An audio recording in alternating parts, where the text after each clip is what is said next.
After Germany's defeat in the First World War, the country was in a difficult position. The Treaty of Versailles, signed in 1919, placed the full blame for the war on Germany. As part of that treaty, Germany was forced to pay huge reparations, which was financial compensation, to the victorious powers. It lost its territory, its army was severely reduced, and its economy was already under serious strain.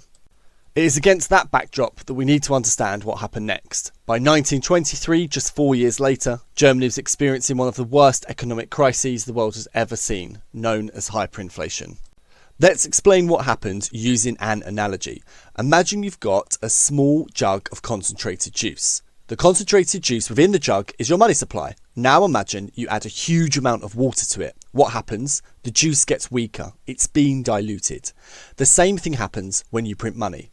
The more money a government prints, the less each individual note is worth because its value has been diluted. The same amount of juice is still in that jug, it just looks like more. Every new note that is printed dilutes the ones already in circulation.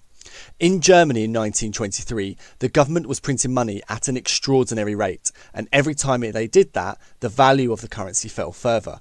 Prices had to rise to keep up. In Germany in 1923, prices weren't rising year by year, they were rising hour by hour. A loaf of bread that cost 250 marks in January 1923 cost 200,000 million marks by November of the same year. People were taking wheelbarrows full of cash to the shops to buy basic goods. Some people burned banknotes for heat because it was cheaper than buying firewood. When hyperinflation hit, not everyone suffered in the same way. Some people actually benefited while others lost everything. The winners were often people who owned things that kept their value.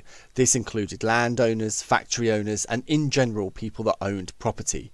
As money became worth less and less, physical assets like land, buildings and equipment still had real value. Another group who benefited were people who owed money.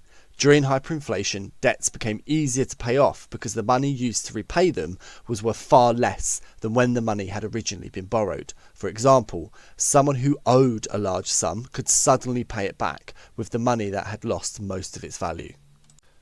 However, there were many losers. Pensioners and people on fixed incomes were badly affected. Their income stayed the same, but prices rose rapidly, meaning they could afford less and less each day.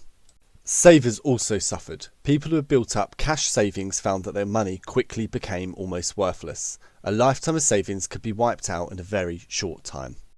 Creditors, or people who are owed money, also lost out. If someone repaid a debt during hyperinflation, the money returned to the lender was worth much less than it had been before. Workers who were paid at long intervals, such as once a month, were also badly affected. By the time they received their wages, prices had already risen so much that their pay could buy far less than expected. So, hyperinflation in Germany was the most serious economic crisis of the Weimar Republic. After the First World War and the Treaty of Versailles, Germany was already under huge financial pressure. By 1923, the government's decision to print more and more money caused the value of the mark to collapse. Inflation means prices rising over time, but hyperinflation is much more extreme. It means prices rise so quickly that money becomes almost worthless. In Germany, prices rose hour by hour. Ordinary people needed huge piles of banknotes just to buy basic items like bread. Hyperinflation also created clear winners and losers. People who owned assets that kept their value were better protected. People who owed money also benefited because their debts became easier to repay. However, pensioners, savers, workers and people on fixed incomes suffered badly as the value of their money disappeared. Overall, hyperinflation showed how quickly an economy could spiral out of control when confidence in money collapsed. To understand this topic fully, make sure you also watch the video on the causes of hyperinflation, which explained why it happened.